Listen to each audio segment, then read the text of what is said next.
สบายดีทุกท่านนะพบกับสีสวรรยาชาแนลซึ่งวันนี้นะครับเจ้าจะได้นำและนำเสนอวิธีการไปเปลี่ยนสีสันอยู่ใน Windows 10 เพื่อให้Windows ของเขานั้นเบิ่งแล้วเป็นตาที่ว่าจากลิ้นนิดนึงสั้นๆเนาะหรือว่าเปลี่ยนสีสันใน Windows หรือเปลี่ยนสีนะเปลี่ยนสีพวกนี้เปลี่ยนสีนี่หรือว่าเปลี่ยนสีอยู่ใน Test Bar ตัวนี้เนาะเพื่อให้เป็นไปตามสีที่เราต้องการนั้นเนาะซึ่งมีวิธีการเปลี่ยนง่ายเนาะวิธีการเปลี่ยนง่ายๆคือบางท่านอาจจะมักสีที่แตกต่างกันนะมักสีที่ว่าแตกต่างกันนิดนึงคือปกติตัวนี้เป็นสีดำเนาะของข้าพเจ้านี่ตัวนี้จะเป็นสีฟ้าบ่เนาะหรือว่าสีเขียวนิดนึงเนาะข้าพเจ้าจะไปเปลี่ยนสีอยู่ใน Windows 10 นี่การคลิกขวาเนาะคลิกขวาใส่หน้าจอคือเอาคลิกขวา refresh นั่นเนาะคลิกขวาแล้วเข้าไปที่ personalist แล้วเข้ามานี่นะแล้วไปที่ color ตัวนี้ท่านจะสังเกตเห็นตัวนี้เนี่ย accent color ตัวนี้จะเป็นสีอยู่ในปุ่ม start ตัวนี้เนาะท่านจะเปลี่ยนเป็นสีแดงบ่หรือว่าเป็นสีเหลืองบ่สีที่ต้องการนะที่ท่านมักบางท่านหรือว่าอาจจะมักสีที่แตกต่างกันเนาะ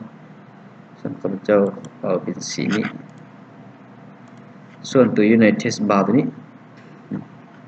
ให้มาเปิดตัวนี้ show color on start test bar and action center ติ๊กเข้าตัวนี้เนาะจะเป็นสีตัวนี้ถ้าจะเปลี่ยนเป็นสีแดงบ่หรือเป็นสีฟ้าบ่แล้วแต่เนาะแต่ท่านที่มักนั้น show color on title bar คือสีตัวนี้นะ title bar ตัวนี้ให้มันโชว์สีเหมือนกันยังคือเขาจะเปิดมาที่เป็นสีนะสีตามที่เขาเลือกนั้นคือเป็นสีแดง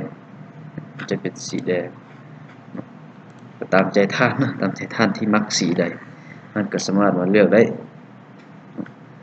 เป็นสีฟ้าหรือสีเขียวนี่เนาะ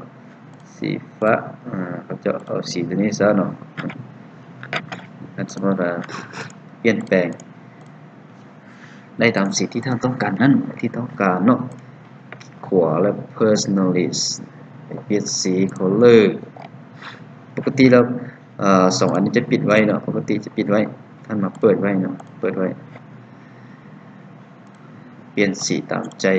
ที่ท่านมักนั้นขอขอบใจละลายเนาะที่ติดตามวิดีโอนี่ก็เป็นวิธีการง่ายๆซื่อๆนะวิธีการง่ายๆไปเปลี่ยนเต็มก็เข้ามานี้ไปเปลี่ยนlock screen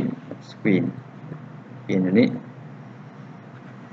ไปที่ background ก็เปลี่ยนอันนี้เปลี่ยน background ตัวใดมาคลิกใส่